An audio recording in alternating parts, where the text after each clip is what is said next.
A Fox News alert now. Congress expected to receive briefings in just a matter of hours on the situation in Iran. This morning, Israel ordering the IDF to respond after they say Iran violated the ceasefire agreement that was just signed basically a matter of hours, was agreed to apparently just a matter of hours prior. Yeah, that's right. Israel is ordering now high-intensity strikes against regime targets in the heart of Tehran. And the violation of the deal comes as the president prepares to leave for the NATO summit. Georgia Congressman Rich McCormick joins us now. Rich, a whole lot going on. And just about 3 hours ago, President Trump posted on Truth Social, the ceasefire is now in effect. Please do not violate it. Donald J. Trump, President of the United States, he signed off on that Truth Social post. And Israel is saying Iran did just that. So what happens next? Do you think this deal has fully fallen apart, or can something be salvaged here? I think it can be salvaged very easily, actually. Iran wants no part of any more escalation and war.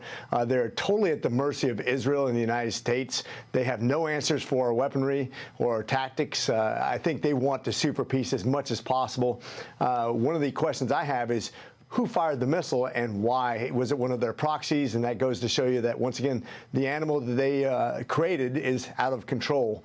And that's going to put them at the mercy of what Israel does in response. Is it likely, though, Congressman, that those proxies entered the battle now after the ceasefire when they were basically silent for the 12 days of the war?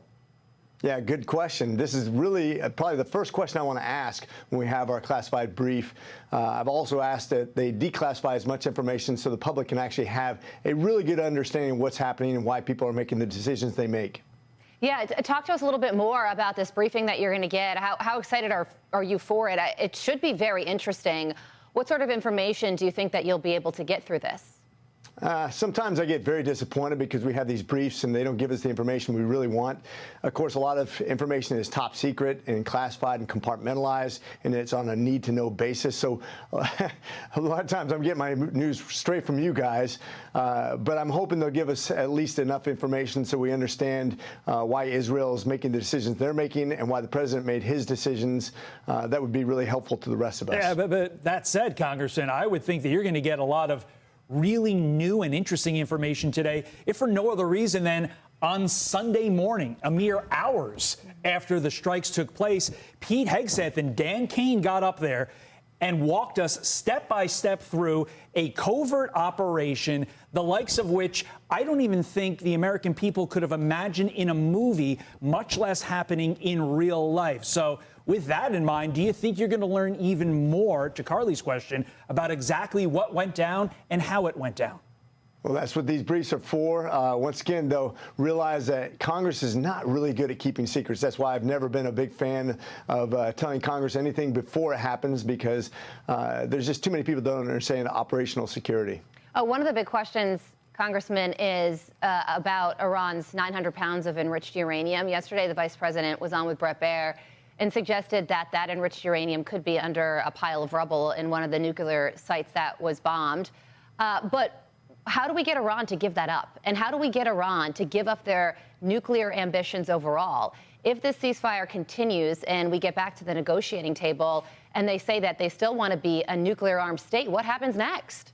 Well, first of all, they can't say that. I think we've made that very, very clear. You are not going to be a nuclear weapon-armed country. That's not going to be allowed. And I think they realize that, too. The problem is they lie.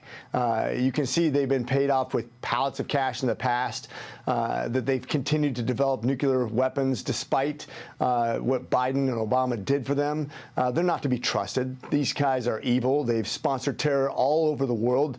They've killed Marines in Beirut.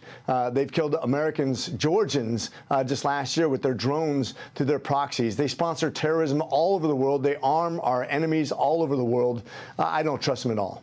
Congressman Rich McCormick, we appreciate you getting up with us on a very big breaking news morning. I'm sure you and the rest of the world will be watching President Trump's response either on camera or on Truth Social. He cannot be happy with the apparent violation of the ceasefire by Iran. It will be interesting to see how he responds in the next couple of hours. Congressman, we appreciate your time this morning. Thank you, sir. Semper Fi. Thanks. Thank you so much.